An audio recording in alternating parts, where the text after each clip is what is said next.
আসসালামু আলাইকুম। আশা করি সবাই ভালো আছেন। দীর্ঘ সময় যাবৎ আমরা বিশ্বস্ততার সাথে প্লে বাটন বিক্রি করে আসছি। আমাদের পণ্যের গুণগত মান ও সৌন্দর্যতা অনুযায়ী আমরা সবথেকে কমের মধ্যে আপনাদেরকে প্লে বাটন দেওয়ার চেষ্টা করছি। প্লে বাটন মূলত আমাদের কাছ থেকে সেসব ভাইয়েরা নিয়ে থাকেন যাদের ইউটিউব চ্যানেলের মধ্যে 1 লক্ষ সাবস্ক্রাইবার হয়ে গেছে, কিন্তু ইউটিউব থেকে তাদেরকে কোনো প্লে বাটন দেওয়া হয় না। সে সকল ভাইয়েরা আমাদের কাছ থেকে প্লে বাটন নিয়ে থাকে। তাছাড়া অনেক ভাইয়েরা লাইভ স্ট্রিমিং এ ব্যাকগ্রাউন্ডে রাখার জন্য আমাদের থেকে প্লে বাটন নিয়ে থাকে। আবার অনেকে নিজের স্টুডিও ডেকোরেশনের জন্য নিয়ে থাকে। আবার অনেক ভাইয়েরা কন্টেন্টে ব্যবহার করার জন্য নিয়ে থাকে। দেখা যায় তারা কন্টেন্টে একটি প্লে বাটন আনবক্সিং এর ভিডিও বানাইতে চায়, ফেসবুকে হোক বা সেটা ইউটিউবেই হোক। এই ধরনের ভিডিওগুলো আপনারা সকলেই জানেন যে কেমন রিচ পায়, তো তারা এর জন্যই আমাদের থেকে প্লে বাটন নিয়ে থাকে। আবার অনেকে নিজের রুম ডেকোরেশনের জন্য নিয়ে থাকে, কারণ একটা প্লে বাটন যদি রুমে সাজানো থাকে রুমের অনেকটাই সৌন্দর্য বৃদ্ধি করে। আজকের ভিডিওর উদ্দেশ্য হলো আপনাদেরকে কিছু প্রশ্ন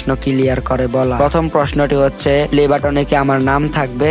জি হ্যাঁ, মূলত আমরা প্লে বাটন বানাই। আমরা যখন বানাই কাস্টমারের দেয়া ইউটিউব চ্যানেলের বা ফেসবুক পেজের নাম অনুযায়ী আমরা প্লে বাটনটি বানাই এবং প্লে বাটনের উপরে আমরা UPDTF এর মাধ্যমে নাম লিখে থাকি, যা কখনো উঠে যাওয়ার কোনো সম্ভাবনা নেই। দ্বিতীয় প্রশ্নটি হচ্ছে, প্লে বাটনের কেমন বক্স থাকবে? নরমালি আমরা প্লে বাটনের মধ্যে সেফটির জন্য সাদা রঙের একটি বক্স দিয়ে থাকি। তাছাড়াও আমরা বাবল র্যাপিং দিয়ে পুরো প্লে বাটনটি ভালোভাবে র্যাপিং করে দেই। তবে যদি কেউ ইউটিউবের কাস্টমাইজ করা বক্সটি নিতে চান, সেক্ষেত্রে তার জন্য আলাদা চার্জ করতে হবে, কারণ এই বক্সটি আলাদা কাস্টমাইজ করে নিয়ে আসতে হয়। তৃতীয় ও সর্বশেষ প্রশ্ন হচ্ছে, আপনারা কি প্লে বাটনের মধ্যে রং ব্যবহার করেন? জি না, আমরা রং ব্যবহার করি না। আমরা প্লে বাটনটি একটি বোর্ডের উপরে সিলভার কোটিং করা এক টাইপের শক্ত ও পাতলা ম্যাটেরিয়াল ইউজ করি, যা অত্যন্ত টেকসই, ওয়াটারপ্রুফ ও কালার গ্যারান্টি লাইফ টাইম। এবং এটি ব্যবহার করার কারণে প্লে বাটনটি দেখতে যেমন অরিজিনালের মতন লুক দেয়, তেমনি আকর্ষণীয় লাগে। তেমনি শুধু আকর্ষণীয় লাগে না, এটি আমাদের ক্রেতাদের বাজেটের মধ্যেই থাকে। আশা করি আপনারা সকল প্রশ্নের উত্তর পেয়েছেন। আমরা আমাদের ক্রেতাদের আগে প্লে বাটন গুলো ভিডিওর মধ্যে দেখাই, দেখে যদি তাদের গুণগত মান ও সকল কিছু পছন্দ হয়ে থাকে, তখনই আমাদের কাছ থেকে তারা প্লে বাটনটি অর্ডার করে। আমাদের এখানে মূলত 4 ধরনের প্লে বাটন আছে। এক হচ্ছে গিয়ে ইউটিউব সিলভার এবং গোল্ডেন প্লে বাটন, দ্বিতীয় হচ্ছে গিয়ে টিকটক, তৃতীয় হচ্ছে গিয়ে ফেসবুক, চতুর্থ হচ্ছে গিয়ে ইনস্টাগ্রাম প্লে বাটন। তো আপনারা ইউটিউব এবং ফেসবুকের মধ্যে সিলভার এবং গোল্ডেন প্লে বাটন পাবেন, আর বাকি দুইটার মধ্যে কালো টাইপের প্লে বাটন গুলা পাইবেন। আমাদের কাছ থেকে প্লে বাটন কিনতে এখনই আমাদের দেয়া হোয়াটসঅ্যাপ নাম্বারে যোগাযোগ করুন, আমাদেরকে সরাসরি এই নাম্বারে কল করুন।